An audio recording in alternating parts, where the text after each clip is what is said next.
Selamat datang kembali di kanal kami. Hari ini kita akan membahas sebuah peristiwa tragis yang mengguncang dunia pendidikan di Papua Pegunungan.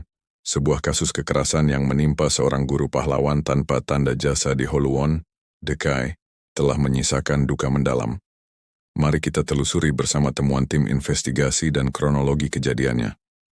Pada hari Senin, 13 Oktober 2025, sebuah pertemuan penting diadakan di Aula Gereja Gidi Philadelphia, Yahukimo. Dalam pertemuan tersebut, tim investigasi gabungan dari masyarakat Yahukimo membeberkan hasil temuan mereka terkait kasus kekerasan yang menimpa seorang tenaga pendidik di sekolah John D. Wilson Holuon. Penasihat klasis Gereja Gidi Holuon, Pendeta Budi Bahabol, dengan tegas menyatakan bahwa insiden ini merupakan tindakan kriminal murni. Kesimpulan ini bukan tanpa dasar. Tim investigasi, yang terdiri dari berbagai elemen masyarakat seperti perwakilan distrik, kader lokal, pelajar, hingga pemuda, telah turun langsung ke lokasi kejadian. Mereka mendengarkan kesaksian dari para saksi mata untuk mendapatkan gambaran utuh tentang apa yang sebenarnya terjadi. Pendeta Budi Bahabol kemudian mengungkap identitas terduga pelaku. Berdasarkan hasil dari investigasi, ternyata tindakan itu dilakukan oleh seseorang berinisial BB, warga kampung Homidipmu, distrik Hilipuk, ujarnya. Beliau juga menekankan bahwa tindakan oknum ini sama sekali tidak mencerminkan sikap dan karakter masyarakat di 3 distrik yang berada di bawah naungan klasis Holuon, yaitu distrik Holuon, Hilipuk, dan Sumo. Peristiwa ini dilakukan oleh oknum, kata Pendeta Budi. Ini bukan cerminan masyarakat 3 distrik ini. Kami semua sepakat bahwa pelaku harus ditangkap dan diproses secara hukum agar situasi kembali pulih dan nama baik daerah kami juga pulih. Pernyataan ini menunjukkan komitmen kuat dari masyarakat lokal untuk menegakkan keadilan dan membersihkan nama baik wilayah mereka dari stigma negatif akibat ulah satu orang. Pembentukan tim investigasi ini sendiri merupakan inisiatif luar biasa dari masyarakat dan gereja. Begitu kabar duka ini menyebar, mereka dengan sigap bergerak dari Dekai menuju Holuon. Namun, perjalanan mereka tidaklah mudah. Keterbatasan penerbangan menjadi kendala utama.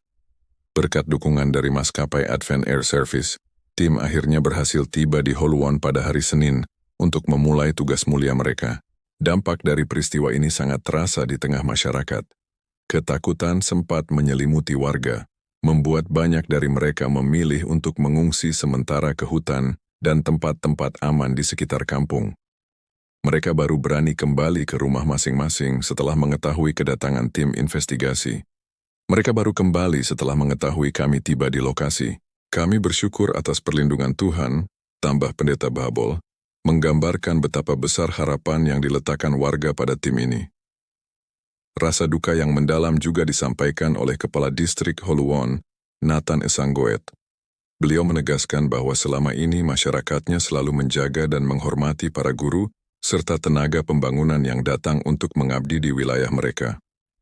Kami selalu menjaga para guru yang datang ke wilayah kami, katanya.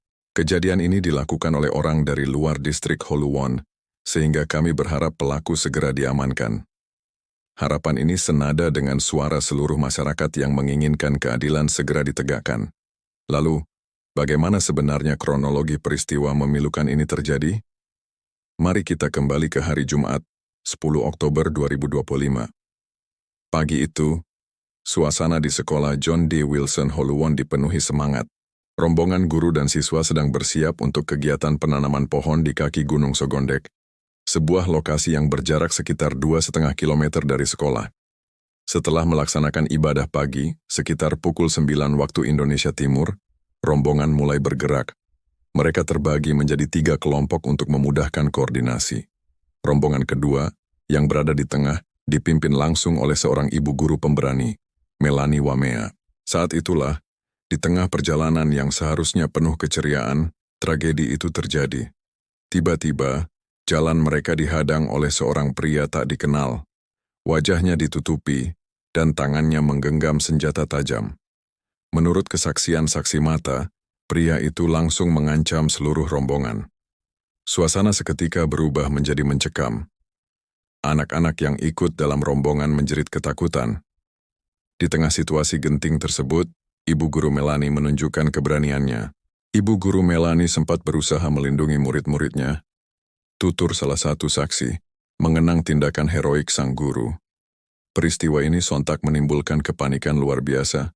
Teriakan minta tolong terdengar, dan rombongan lain yang berada tidak jauh dari lokasi segera berlari untuk memberikan bantuan. Warga sekitar yang mendengar keributan pun turut bergerak cepat untuk mengevakuasi para korban. Sekitar pukul 10:30 pagi, para korban berhasil dibawa ke lapangan terbang Holuwon. Proses evakuasi jenazah kemudian dilakukan dengan bantuan Yayasan Pelayanan Papua Nenda atau Yapenda. Sebuah pesawat MAF dari Wamena diterbangkan khusus untuk misi kemanusiaan ini. Pesawat tersebut kemudian membawa jenazah Ibu Guru Melanie menuju Jayapura untuk disemayamkan. Pengorbanan seorang guru dalam melindungi murid-muridnya hingga akhir hayat menjadi sebuah kisah pilu yang akan selalu dikenang. Peristiwa ini bukan hanya meninggalkan luka bagi keluarga dan kerabat korban, tetapi juga menjadi duka mendalam bagi seluruh dunia pendidikan di tanah Papua. Seorang pendidik yang datang dengan niat tulus untuk mencerdaskan anak bangsa harus kehilangan nyawanya secara tragis. Ini adalah sebuah kehilangan besar. Kini, harapan terbesar masyarakat Holuwon dan seluruh Papua tertumpu pada aparat keamanan. Mereka berharap pelaku berinisial BB dapat segera ditangkap dan diadili sesuai dengan hukum yang berlaku. Penegakan hukum yang tegas tidak hanya akan memberikan rasa keadilan bagi korban dan keluarganya, tetapi juga sangat penting untuk memulihkan keamanan dan ketentraman di Holuwon. Lebih dari itu, penangkapan pelaku akan menjadi langkah awal untuk membangun kembali kepercayaan para tenaga pendidik dan tenaga pembangunan lainnya untuk datang dan mengabdi di daerah-daerah terpencil. Jangan sampai tindakan satu oknum tidak bertanggung jawab ini menghalangi anak-anak di pedalaman Papua untuk mendapatkan hak mereka atas pendidikan yang layak. Kita semua berduka atas peristiwa ini dan mari kita doakan agar keluarga yang ditinggalkan diberi kekuatan dan ketabahan.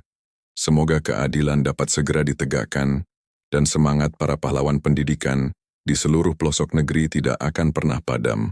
Terima kasih telah menyimak video ini sampai selesai. Jangan lupa untuk memberikan dukungan Anda dengan menekan tombol suka, bagikan video ini agar semakin banyak yang tahu, dan subscribe kanal kami untuk informasi penting lainnya. Sampai jumpa di video berikutnya.